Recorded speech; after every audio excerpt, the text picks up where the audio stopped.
स्वतंत्र रहना किसे पसंद नहीं, चाहे मनुष्य हो या जानवर, चिड़िया, कीट, सभी स्वतंत्रता की कीमत समझते हैं। हो भी क्यों ना, स्वतंत्र रहना सबका जन्म सिद्ध अधिकार है। अम्मा की अगली कहानी इसी विषय पर है और इसका शीर्षक आज़ादी ही है।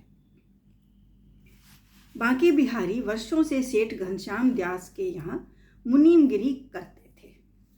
उनके कोई संतान नहीं थी, परंतु उन्हें इस बात का कोई भी रंज नहीं था। जिंदगी की गाड़ी मजे से चल रही थी। मुनीम जी अक्सर घर के बाहर नीम के पेड़ के नीचे खटिया डालकर दोपहर का भोजन किया करते थे। रोज एक जवान कुत्ता शेरू खाने के समय कुछ फासले पर आकर बैठ जाता था। पास इसलिए नहीं आता था कि कहीं डंडे की मार ना खानी पड़ जाए, क्योंकि 1 महीना ही तो हुआ होगा।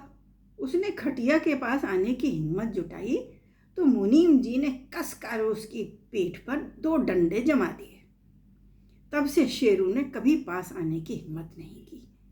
हाँ, दूर बैठे बैठे ही उसे 2-3 टुकड़े नसीब हो जाते थे। फिर एक दिन बात फैली कि सरिया वाले किसी के भी घर में रात में धावा बोलकर मारपीट करके कीमती सामान ले जाते हैं।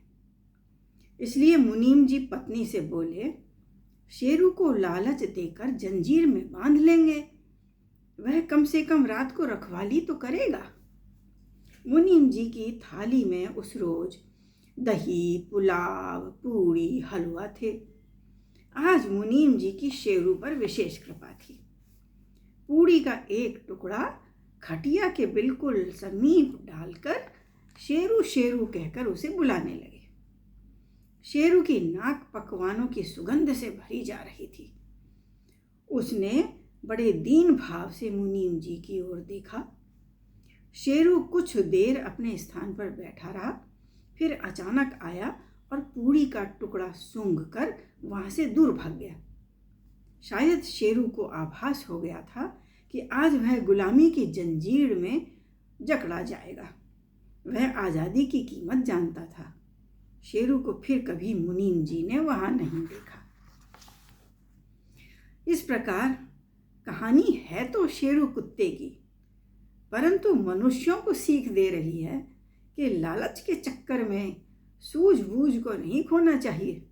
सतर्क रहें और कि कहीं कोई हमें बांधना तो नहीं चाहता।